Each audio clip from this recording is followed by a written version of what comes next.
seem like the place where you want to deal with that kind of stuff. It's like going to a hospital and say, I don't want a doctor to cut on me. That's what they do. They do that to make you better. But a lot of people prefer to come to church and want me to tell you that if you give your offering, you're going to get a new Mercedes. Or if you pay your tithes, you get a big house. You have a whole lot of money that you come in. If you're faithful to come to church, that you're not going to be that special person that you've been waiting on. A lot of us want to, we like that right there. But church is a hospital. And that's where we come to find out what we need to do to be right with God. And so I think it's important that we even deal with issues like this. The Bible says that some of us just kind of like the milk of the word. We only the meat of the word uncomfortable. A lot of us, we like to talk about baptism, laying on hands, speaking in tongues. But today we're not talking about it. We're talking about something that could be fatally, eternally fatal if we're wrong. And so here in this scripture, as in any disagreement, I think we serve ourselves justice to return to the original contract. You have a disagreement with someone, and you say, well, I don't think it's this way, I don't think. Well, it might be best just to go and get the original contract that everyone signed and read the original contract together and see what the terms of that contract were about. I think that's very important when dealing with contractual disputes. And so today what we're going to do is we're going to go back and look at the original contract that God made with man as far as we, his people, and being rewarded with salvation in the end. And so in verse 9, God is talking to Abraham. And he says, Abraham, he said, your part of the agreement. There's an agreement that was made.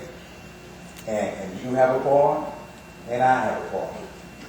I told you that I would give you the land. I told you that I would bless your seed.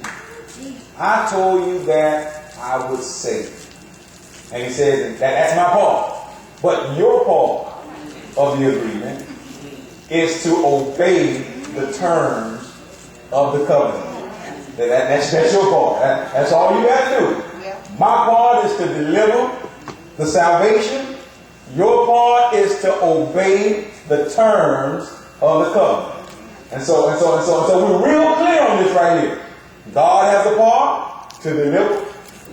That we have a part to obey the terms of the covenant. And so now what do? I go and look at the terms. That's important. I go and look at it. If I have a part, and my part is only to obey the terms, that is real simple. My part is to deliver on God's side, and on our side, he told Abraham, he says, your part is to obey the terms of the covenant. And so now it's essential here that Abraham goes to see what it says. As God established a relationship with what would be Israel. This is the beginning of Israel. Abraham, he's the father. He said, as he established a relationship with what would be Israel, and Israel in the New Testament represents the church. And so as God establishes a relationship with his people, he shares the terms of the covenant and the responsibilities with Abraham. And then he goes on, he said, he is also clear at the end of verse 9 by pointing out that the descendants of Abraham also have a responsibility to continue the terms of the contract. At the end of 9, he says, you and all your, he said, the terms, he said, your responsibility is that you have to obey the terms, Abraham. But not only you, Abraham, but all your seed, all of those that represent Israel in New Testament, all of those that represent the church, they also have a responsibility to continue obeying the terms. It didn't stop with just Abraham. Isaac had to obey the terms. Jacob had to obey the terms. David had to obey the terms. Everybody all the way down had to obey the terms of the covenant if they planned to receive the promises of the covenant. And so in the scripture right here, he says, everyone has a responsibility to continue the terms of the covenant. And then he goes on in verse 10. He says, this is the covenant that you and your descendants must keep. These are the terms. Each male among you must be circumcised. Verse 11 says, the flesh of his foreskin must be cut off. This will be a sign that you and they have accepted the covenant. 12, every male child must be circumcised on the 8th day after his birth. Any of you that deal with numbers and symbolism know that 8 represents new beginnings. It says that every male child must be circumcised on the 8th day after his birth. 8th day after his birth. 8th day, new beginnings. Even after he's born, there's still a time of new beginnings. Even in the life of a Christian, I was born to my mom, but there came a time when I was born again with new beginnings. It says on the 8th day after his birth, this applies not only to members of your family, but also to the servants born in your household and to the foreign-born servants whom you have purchased. And then in 13, he says, anybody that's going to walk in this promise, all must be, whether you were starting out in the family or whether you were grafted into the family, all must be circumcised. And says circumcision was a sign that we agreed to the covenant. There's a contract, and God said, if you do this, I'll do this. Do you want to sign? And then from the circumcision, that was the signature, the circumcision. And he said, all must be circumcised. Your bodies will thus bear the mark of my everlasting covenant. Circumcision was the obligation that man had to fulfill to be in compliance with the covenant.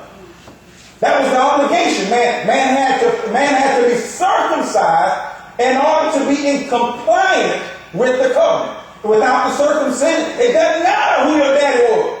It doesn't matter what you say out of your mouth. It doesn't matter. Without the circumcision, he said you are out of compliance.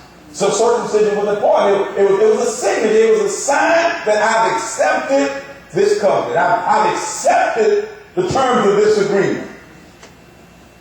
Verse 11, it points out, it paints a picture of the process of circumcision. He says, you must cut off, the flesh of his foreskin must be cut off. It paints a picture of the process of, you must cut off the flesh of your foreskin as a sign of the covenant. And so in the scripture, when he paints this picture, he says you have to make this agreement.